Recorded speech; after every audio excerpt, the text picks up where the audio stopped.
أما بعد فأعوذ بالله من الشيطان الرجيم بسم الله الرحمن الرحيم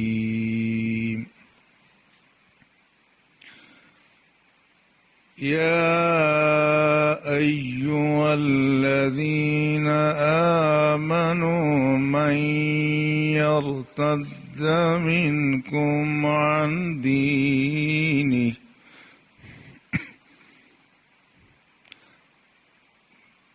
فسوف يأتي الله بقوم يحبونه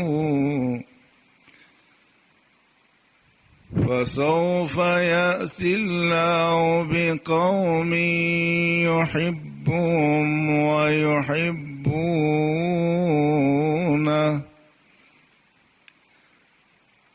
أذلة على المؤمنين عزة على الكافرين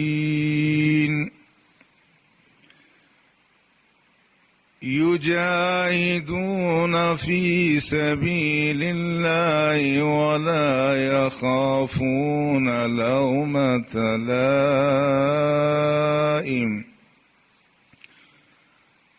ذلك فضل الله يؤتيه من يشاء والله واسع عليم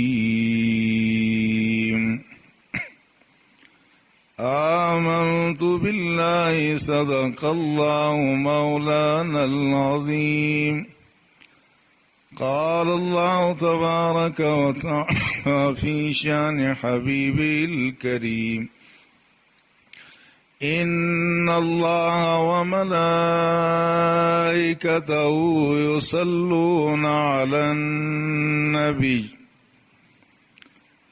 يا أيها الذين آمنوا صلوا عليه وسلموا تسليما اللهم صل على سيدنا ومولانا محمد وبارك وسلم وصل عليه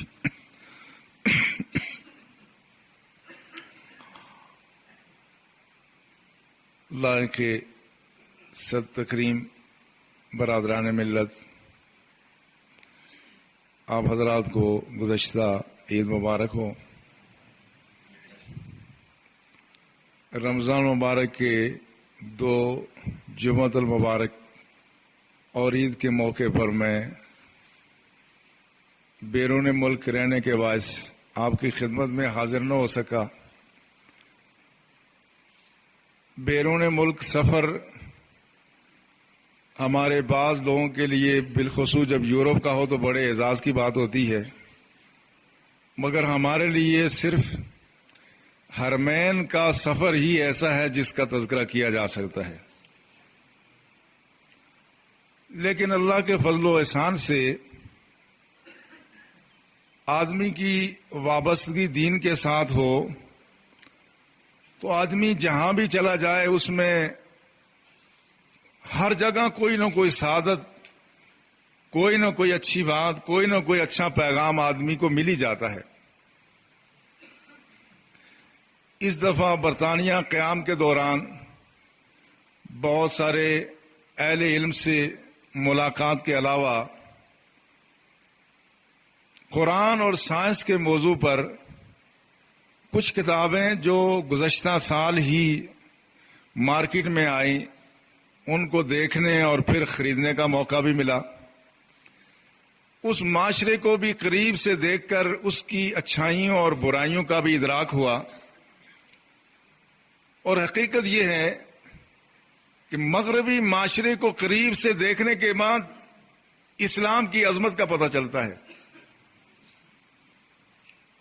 کہ برطانوی معاشرہ بالخصوص جو انگریزی تہذیب کا مرکز اور انگریزی تہذیب کا ایک ایسا سینٹر رہا ہے جس سے انگلش تہذیب نے دنیا میں عروج پایا اور یہ تہذیب پھیلی، اور علم کی دنیا میں یقیناً ان کا بہت بڑا نام ہے، لیکن آج بھی جب ہم ان قریب سے دیکھتے ہیں، میں نے کئی لوگوں سے ذکر کیا کہ تمام تک علمی ترقی کے باوجود، سائنس اور ٹیکنالوجی کے عروج کے باوجود، آج بھی یہ معاشرہ پورے طور پر انسانی معاشرہ محسوس نہیں ہوتا۔ ان کی زندگی کے کئی پہلو ایسے ہیں جو خالصتاً حیوانی زندگی ہے، اور افسوس بھی ہوتا ہے کہ کاش ان کو اللہ دین نصیب کر لیتا تو یہ تہذیب کے عروج پر پہنچ سکتے تھے۔ لیکن اس دفعہ مجھے بار بار یہ خیال آتا رہا کہ لگتا ہے کہ آئندہ اسلام کی نشاط ثانیہ کا آغاز برطانیہ سے ہی ہوگا۔ اسلام کو اب جو عروج ملے گا وہ لگتا یوں ہے کہ یہ اسی سرزمین سے عروج ملے گا، اور وہ نشاط ثانیہ جس کا ہم خواب دیکھ رہے ہیں، ایک ایسا معاشرہ جو نہایت ہی مثالی معاشرہ ہو، اس کا آغاز برطانیہ سے ہو سکتا ہے۔ اس کی کئی وجوہات ہیں۔ ایک تو خود قرآن حکیم نے ایک اصول اور ضابطہ بیان کیا جو آج کے حالات میں لگتا ہے کہ بالکل یہ آیت ابھی نازل ہوئی ہے۔ اللہ جل شانہ نے یہ آیت اس وقت نازل فرمائی جب رسول اللہ صلی اللہ علیہ وسلم کے عہد مقدس میں ایسا کوئی واقعہ ہوا ہی نہیں تھا کہ کوئی گروہ دین سے برگشتہ ہو گیا ہو، کوئی مرتد ہو گیا ہو، کسی نے دین چھوڑ دیا ہو۔ لیکن قرآن حکیم یہ قیامت تک آنے والے حالات و واقعات کے بارے میں رہنمائی فرماتا ہے، اس لیے قرآن نے بہت واضح انداز میں کہا یا ایھا الذین آمنوا، اے ایمان والو، یہ خطاب ہمیں ہے، پوری ملت کو یہ خطاب ہے۔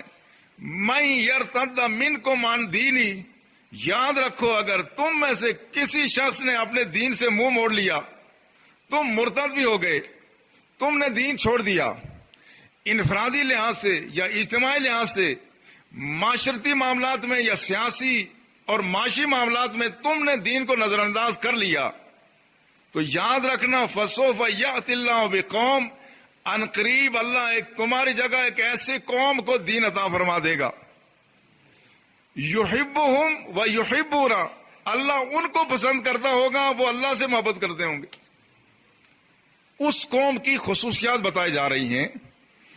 یہ یہاں ارتداد، ایک تو وہ اصطلاحی ارتداد ہے کہ کوئی آدمی سرے سے دین چھوڑ دے اور دین اسلام کو سے برگشتہ ہو جائے، اور دوسرا لفظی معنی ارتداد کا منہ موڑنا ہے، پسے پوچھ ڈال دینا ہے، کسی سے رخ پھیر لینا ہے۔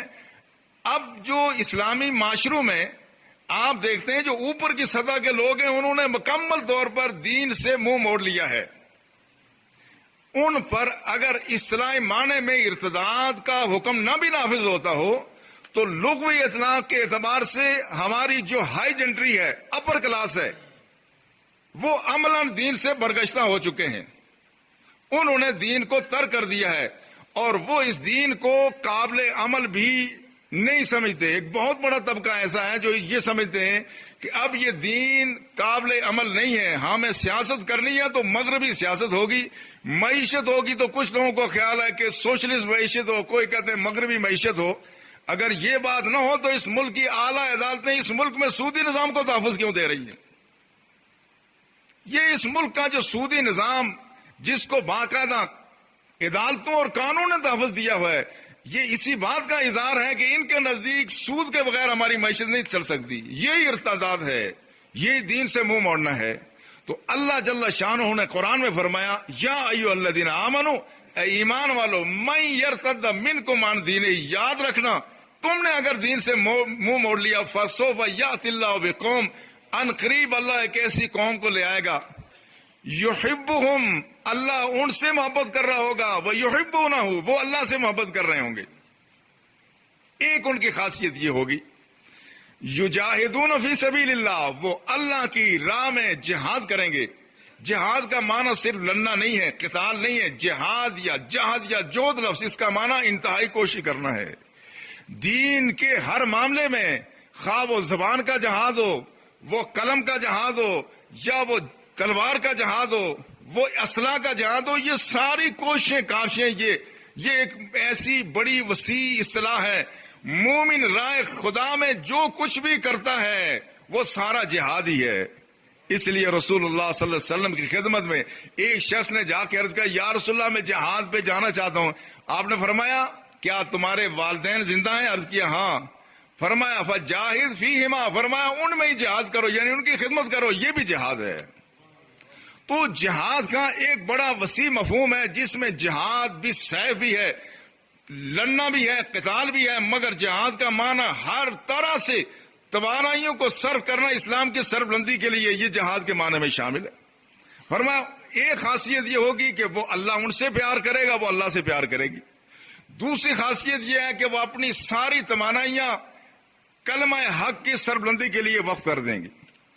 تیسری خاصیت ولا یخافون لومۃ لائم، ان کو کسی کی ملامت کا کوئی اندیشہ نہ ہوگا۔ یہ ذہنی مریض اور غلام نہیں ہوں گے، وہ قوم ایسی آئے گی تمہاری طرح سے ذہنی غلام نہیں ہوں گے۔ ذہنی غلام نہ ہوں، ہم سے بہتر بھارت کے لوگ ہیں۔ بھارت کا وزیر اعظم جب دنیا میں جاتا ہے اپنا وہی پگڑی باندھ کے جاتا ہے، ان کا ایک وزیر اعظم پہلے جاتا دھوتی باندھ کے جاتا، اس کے عزت و وقار میں کوئی کمی نہیں آتی تھی۔ کیا تصور کیا جا سکتا ہے کہ پاکستان کا کوئی بھی صدر وزیر اعظم، کیا کوئی وزیر بھی کبھی ٹوپی جناح کا کام کہتے ہیں؟ یہ ہماری علامت ہے، یہ ہمارا قومی لباس ہے، مگر ان کو موت آتی ہے، یہ احساس کمتری ہے، یہ احساس کمتری ہے۔ لومۃ لائم ہے کہ اگر کوئی آدمی اپنے قومی لباس میں بیرون ملک ان میں سے کوئی جا سکتا ہے، یہ ٹائیاں کس کر کے انگریز کے روپ میں جاتے ہیں، کیوں؟ اس لیے کہ ان کو یخافون لومۃ لائم، کہ اگر ہم جائیں گے تو لوگ کیا کہیں گے کہ شلوار قمیض پہن کے آ گیا۔ مگر ان کی اس انگریز نمازی اور انگریزوں کے غلام ہونے کے باوجود یہ کسی لباس میں چلے جائیں، یہاں کی قیادت ان کسی شکل صورت بنا کے جائیں، وہ ان کو نگاہ حقارت سے دیکھتے ہیں۔ دوسرے ممالک کی قیادت اپنے قومی لباس میں جائیں، پگڑیاں باندھ کے جائیں، ان کو سلام کیا جاتا ہے۔ تو فرمایا یہ مریض، یہ بیمار قوم، یہ دوسروں کی ملامت سے ڈرتے ہیں، یہ اپنا لباس پہنتے ہوئے ڈرتے ہیں، اپنی تہذیب کا اظہار کرنے ڈرتے ہیں۔ یہاں اسلام آباد پہ ہوں گے تو دین کی بات کریں گے، جب دوسرے ممالک میں جاتے ہیں وہاں بالکل دین بھول جاتے ہیں۔ یہ لوگوں کی ملامت سے ڈرتے ہیں کہ اگر ہم نے ایسا کر لیا تو لوگ کیا کہیں گے۔ ہم نے کہیں کسی پارٹی میں اگر کہہ دیا کہ ہم نماز پڑھیں گے تو لوگ کیا کہیں گے۔ ہم نے کسی مرحلے پر اگر اپنی زبان میں بات کر لی، حالانکہ ساری دنیا کی قیادت جب جاتی ہے ان کو اپنی زبانیں آتی ہیں، مگر وہ دوسری کی زبان نہیں بولتے۔ یہ چائنیز ہوں، فرینچ ہوں، جرمن ہوں، وہ جب بھی کسی ملک میں جاتے ہیں وہ اپنی زبان بولتے ہیں، حالانکہ دوسروں کی زبان آتی ہے، وہ اپنی زبان بولتے ہوئے آر محسوس نہیں کرتے۔ مگر ہماری قیادت ایسی ہے، یہ انگریز کے ذہنی غلام، ان میں اتنی جرت کہاں کہ یہ اپنی زبان میں بات کر سکیں۔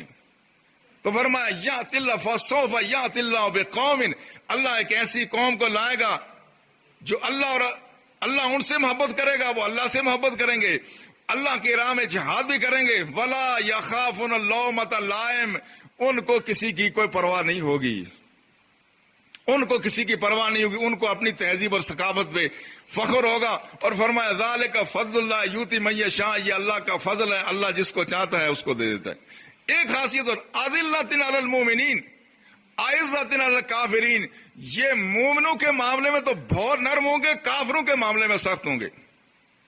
ہمارے لوگ، ہماری قیادت، یہ اپنوں کے سامنے شیر ہیں اور غیروں کے سامنے بھیگی بلی ہیں، یہ بالکل الٹ ہے۔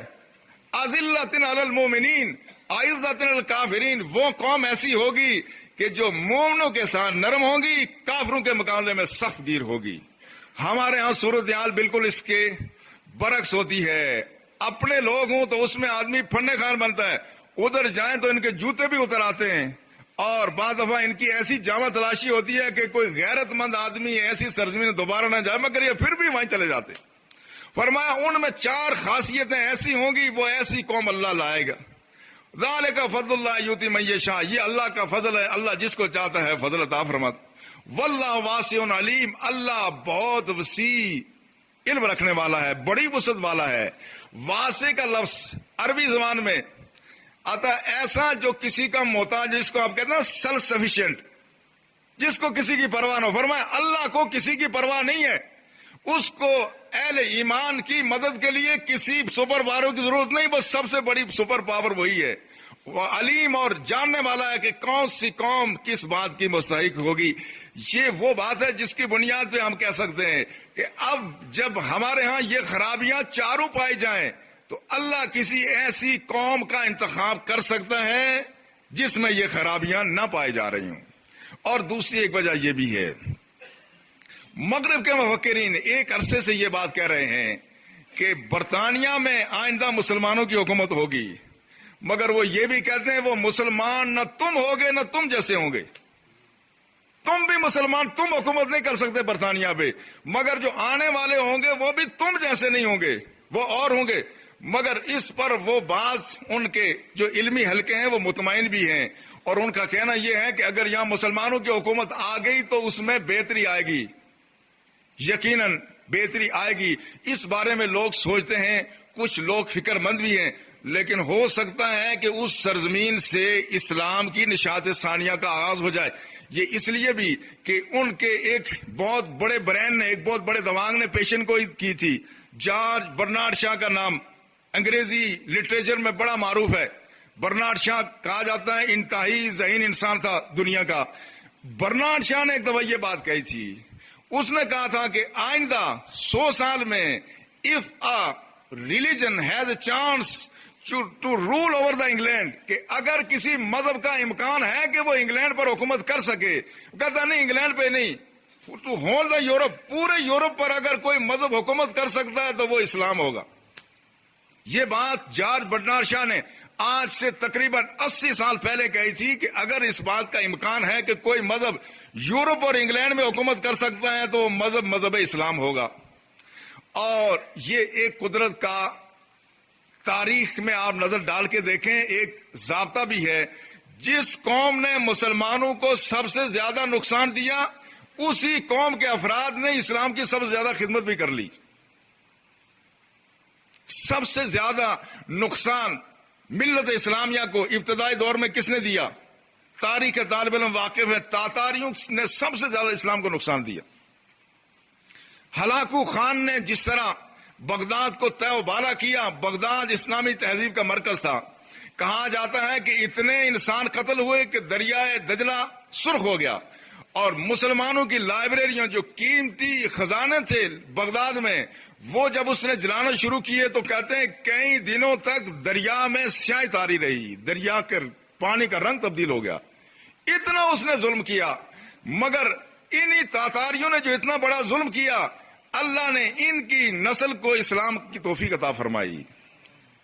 اس کا بیٹا آگے آیا تیگودار خان، یہ بیٹا ہے ہلاکو خان کا، اور اس کی کیفیت یہ تھی، یہ بھی باپ کی طرح سے ظالم تھا، یہ تاتاری بہت ظالم تھے، مگر اس زمانے میں بادشاہ بے بس ہو گئے، فوجیں بے بس ہو گئیں، اور مسلمان ہر جگہ پس رہا تھا، کٹ رہا تھا، مر رہا تھا، قتل ہو رہا تھا، مگر تاتاریوں کے فتنے کو کوئی آدمی اس کا سامنا کرنے کے لیے تیار نہ تھا۔ ایسے دور میں ایک بزرگ خراسان سے آئے، یہ حضرت شیخ عبد القادر جیلانی کے سلسلہ قادریہ میں تھے۔ ان کو غیبی اشارہ ہوا کہ تم تیگودار خان کے پاس چلے جاؤ۔ یہ حضرت شیخ عبد القادر جیلانی، جن کو بعض دفعہ غوث اعظم بھی لوگ کہہ دیتے ہیں، اور اس پہ بعض دفعہ یہ بحث شروع ہو جاتی ہے کہ اللہ زیادہ مدد کرنے والا ہے یا شیخ عبد القادر جیلانی ہے۔ حالانکہ بعض دفعہ کوئی لفظ استعمال ہوتا ہے، غوث اعظم کا مطلب یہ نہیں کہ کوئی اللہ سے بھی زیادہ مدد کر سکتا ہے، سارے بندے خدا کی مدد کے محتاج ہیں، سارے انبیاء، سارے غوث، سارے اقطاب، سارے اولیاء جتنے بھی ہیں سب اللہ کی مدد کے محتاج ہیں، کوئی اللہ کی مدد سے بے نیاز نہیں ہے۔ ہاں، یہ ہم اس حوالے سے لوگ بات کر دیتے ہیں کہ انہوں نے اپنے دور میں اسلام کی سب سے زیادہ مدد کی ہے، اللہ نے ان کو مدد کی توفیق عطا فرمائی، اور ان کے ذریعے سے ہی ان کے سلسلے میں سے ایک بزرگ خراسانی آئے۔ اب بعض دفعہ میں ہمیں عربوں سے واسطہ پڑتا تھا. میرے اسلام یونیورسٹی میں ایک استاد تھے عبداللہ اعظام, وہ شہید ہو گئے بعد میں. وہ جب ہم قائد اعظم کی بات کرتے وہ کہتے ہیں ہذہ کلمۃ الکفر لیس علی الارض قائد الاعظم الا رسول اللہ صلی اللہ علیہ وسلم. وہ کہتے ہیں قائد اعظم کہنا یہ کلمہ کفر ہے, روئے زمین پر تو قائد اعظم تو اللہ کے رسول ہیں. تو ہم ان سے کہتے ہیں جناب یہ جو تقابل آپ کر رہے ہیں نا یہ ہم نہیں کر رہے. ہم یہ کہتے ہیں کہ بر صغیر میں اس دور میں سب سے بڑے لیڈر ہمارے قائد اعظم تھے. یہ تو کوئی کہہ نہیں سکتا کہ پونجا جناح کا بیٹا محمد علی وہ اللہ کے رسول سے بڑا ہو سکتا ہے. محمد رسول اللہ سے بڑا پونجا جناح کا بیٹا محمد علی, یہ تصور بھی نہیں کیا جا سکتا. مگر یہ تقابل جو آپ کرتے ہیں یہ تقابل ہم نہیں کرتے, اور نہ ہی عام طور پہ اس کا تقابل ہوتا ہے. میرا ان کے ساتھ کئی دفعہ مکالمہ ہوتا تھا, وہ بات پہ شرک کا فتویٰ لگاتا ہوں. میں کہتا ہوں یہ شرک نہیں ہے. بعض دفعہ آدمی اسباب کی طرف چیزوں کو نسبت کرتا ہے, اس سے مسبب الاسباب کی عظمت کی نفی نہیں ہوتی. ہم پیچھے کہتے ہیں بارشیں بند ہو گئی تو زمین خشک ہو گئی, اور پھر آپ کہتے ہیں بارشیں ہو گئی تو گھاس نکل آئی. تو یہ گھاس بارشوں کی وجہ سے نکلی یا اللہ کی وجہ سے؟ اللہ نے اگایا. مگر یہ ہم سبب کی طرف نسبت کرتے ہیں, مسبب الاسباب کی نفی کوئی نہیں کرتا. ہم کہتے ہیں جناب ہمارے سی ایم ایچ کے ڈاکٹروں کے علاج سے ہم جلدی صحت یاب نہیں ہوتے مگر پنڈی جا کے جلد صحت یاب ہو جاتے ہیں. تو کیا کوئی عقیدہ رکھتا ہے کہ صحت دینا ڈاکٹر کا کام ہے؟ ہم کہتے ہیں یہ سبب ہے, مسبب الاسباب اللہ کی ذات ہے. وہ نہ چاہے تو کوئی دنیا کا ڈاکٹر کسی کو کوئی صحت نہیں دے سکتا. یہ چیزیں طے ہوتی ہیں, مگر چھوٹی چھوٹی چیزیں بعض دفعہ غلط تعبیر کی وجہ سے ہم کفر و شرک کے فتوے لگاتے ہیں, تو یہ بات مناسب نہیں. بات کہیں سے کہیں چلی گئی. میں یہ بات کر رہا تھا ان خراسانی بزرگ نے, وہ گئے تیگودار خان گیا ہوا تھا شکار پر, جب واپس آیا اس کے محل کے سامنے ایک مسلمان صوفی بیٹھا ہوا ہے بادشاہ ہے. تو تیگودار خان نے دیکھتے ہی کہا کہ صوفی یہ بتا, اس ساتھ کتے لے گیا تھا شکار پہ, میرے کتے کی دم اچھی ہے یا تیری داڑھی اچھی ہے؟ اب اگر کوئی آدمی اپنے انا کی خاطر لڑتا ہو نا تو پھر اس کو غصے سے لال پیلا ہو جانا چاہیے تھا. مگر اللہ کا بندہ اللہ کے لیے غصہ کرتا ہے, اللہ کے لیے محبت کرتا ہے. انہوں نے بڑے تحمل سے کہا کہ اگر میں اللہ کا وفادار ہوں تو پھر میری داڑھی تیرے کتے کے دم سے بہت اچھی ہے, اور اگر میں اللہ کا بے وفا ہوں تو پھر تیرے کتے کی دم میری داڑھی سے اچھی ہے چونکہ وہ تیرا وفادار ہے. اب یہ جو بات ہوئی یہ بات اس کے دل پہ اثر کر گئی. اس نے کہا اچھا تم ہمارے پاس ٹھہرو, محل میں کچھ عرصہ ٹھہرو. یہ وہاں ٹھہر گئے اور ان کے ساتھ اس کا مکالمہ شروع ہو گیا. دین کے بارے میں باتیں ہوتی رہیں. ایک مرحلہ ایسا آیا کہ انہوں نے اس کو قائل کر دیا جس کے سامنے ہمارے لشکر بے بس, ہمارے حکمران بے بس, جس میں ہماری توانائیاں بے بس تھیں. ایک اللہ کے فقیر نے اس آدمی کا رخ موڑ دیا, اور ایک آدمی کا رخ نہیں موڑا, یہ سارے تاتاری فتنے کا رخ موڑ رہا تھا. ایک مرحلے پہ اس نے کہا کہ میں تو مسلمان ہونے کے لیے تیار ہوں, البتہ جو میرے اس وقت یہ جتنے سردار ہیں اگر میں نے اس کا اظہار کر دیا یہ بغاوت کر جائیں گے تو میرا اقتدار بھی ختم ہو جائے گا. میں تم سے وعدہ کرتا ہوں کہ میں مسلمان ہو جاؤں گا, آپ چلے جاؤ. یہ چلے گئے. کچھ عرصے کے بعد بیمار ہوئے تو اپنے بیٹے سے کہا کہ میرا اب شاید دنیا سے چلنے کا وقت قریب ہے. تیگودار خان نے مجھ سے وعدہ کیا تھا, تم جا کے میرا وعدہ یاد دلانا کہ تم نے وعدہ کیا تھا. پھر یہ ان کا وصال ہو گیا. وہ شخص پھر گئے, ان کے بیٹے صاحبزادے گئے, جا کے اس کو وعدہ یاد دلایا. اس نے سارے سرداروں کو جمع کیا اور کہا کہ اس طرح سے میں کافی متاثر ہو گیا ہوں اسلام سے. ہم نے بہت ظلم ڈھائے مگر ہم اسلام کو مغلوب نہیں کر سکے. لوگ آج بھی دین پر قائم ہیں. میں اس دین سے متاثر ہو گیا ہوں. تو باقی سارے سرداروں نے کہا اگر آپ مانتے تو ہم بھی مان لیں گے. مگر ایک ڈٹ گیا. اس نے کہا میں اس وقت مانوں گا کہ یہ جو مسلمانوں کا نمائندہ ہے یہ میرے پہلوان سے کشتی کرے گا. جب مانوں گا, اس سے پہلے نہیں مانوں گا. مگر یہ سنت تو اللہ کے رسول نے بھی ادا کی. یہ جو دین ہم تک پہنچا یہ ایسے نہیں پہنچا. ایک پہلوان رسول اللہ کے پاس آیا, کہا اے محمد صلی اللہ علیہ وسلم میں ایمان تو لاؤں گا لیکن اگر کشتی کرو گے اکھاڑے میں پچھاڑ دیا تو پھر ایمان لاؤں گا. اللہ کے رسول کشتی پر تیار ہوئے, کشتی لڑ کے اس کو پچھاڑا. یہ سنت رسول ہے. دین کے لیے اللہ کے رسول نے بڑی قربانیاں دی ہیں. یہ دین ایسے ہی ہم تک نہیں پہنچ گیا, یہ اس قربانی کے نتیجے میں پہنچا. اللہ کے اس ولی کے بیٹے نے یہ تیار ہو گیا. تیگودار خان چاہتا تھا کہ کشتی نہ ہو، اس کو پتا تھا کہ یہ تو دیو ہیکل ہے پہلوان، یہ اس کو مارے گا اور یہ جو ماحول بنا ہوا یہ سارا خراب ہو جائے گا، مگر انہوں نے کہا نہیں میں لڑوں گا۔ جو خدا کے لیے لڑتا ہے اللہ طاقت بھی اس کو دیتا ہے۔ جب کشتی کا دن طے ہو گیا، اکھاڑے میں یہ اللہ کا فقیر بھی اترا اور ادھر سے وہ دیو ہیکل وہ پہلوان اترا، انہوں نے جو اس کا ہاتھ پکڑا تو ہاتھ جو دبایا اللہ کا نام لے کے اس کی چیخیں نکل گئی اور وہیں ڈھیر ہو گیا۔ اقبال نے کیا خوب کہا ہے، ہاتھ ہے اللہ کا بندہ مومن کا ہاتھ، غالب و کار آفریں کار کشا و کار ساز۔ اس لیے حدیث میں آتا ہے اللہ جب بندہ اللہ کے قریب ہوتا ہے تو فرمایا وَكُنْتُ يَدَهُ الَّذِي يَبْطِشُ بِهَا، میں اس کا ہاتھ بن جاتا ہوں، پکڑ اس کی ہوتی ہے مگر طاقت میری ہوتی ہے۔ جب پہلوان صرف ہاتھ چھوڑاتے چھوڑاتے وہیں ڈھیر ہو گیا تو وہ سارے تاتاری مسلمان ہو گئے۔ تو اقبال نے کہا اسی حوالے سے کہ یہ تاتاریوں کا اسلام لانا یہ اس بات کی نشانی ہے کہ پاسباں مل گئے کعبے کو صنم خانے سے۔ ہے یہ عیاں تاتاریوں کے افسانے سے کہ پاسباں مل گئے کعبے کو صنم خانے سے۔ کعبے کو صنم خانے سے پاسباں ملیں گے۔ یہ بات اس لیے میں عرض کر رہا ہوں کہ اس گزشتہ عرصے میں جو سب سے زیادہ نقصان ملت اسلامیہ کو پہنچا وہ انگریز کی وجہ سے پہنچا، برطانوی سامراج کی وجہ سے پہنچا۔ سب کنٹیننٹ میں، بر صغیر میں مغلوں کی حکومت کو شکست دوشات انگریزوں نے کیا، اور خلافت عثمانیہ جو اس وقت سب سے بڑی حکومت تھی اس کو بھی حصے بکروں میں تقسیم کرنے والے کون ہیں؟ یہ بھی انگریز ہیں۔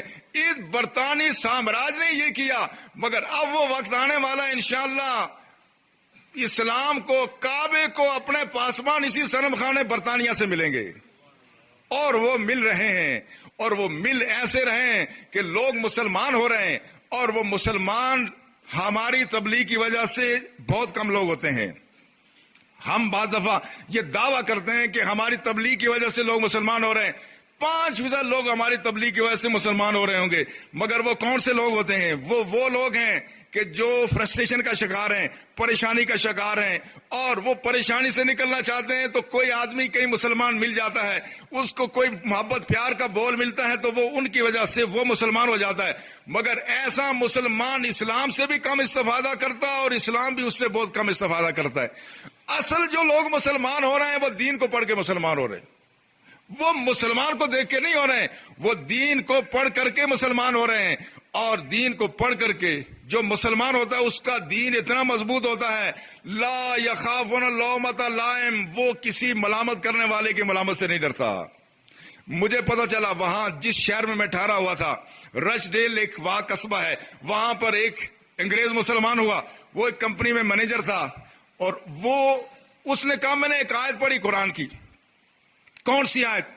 اولم یر الذین کفروا ان السماوات والارض کانتا رتقا ففتقناہما وجعلنا من الماء کل شیء حی۔ یہ آیت میں نے بھی پچھلے عرصے میں آپ کے سامنے پڑھی تھی۔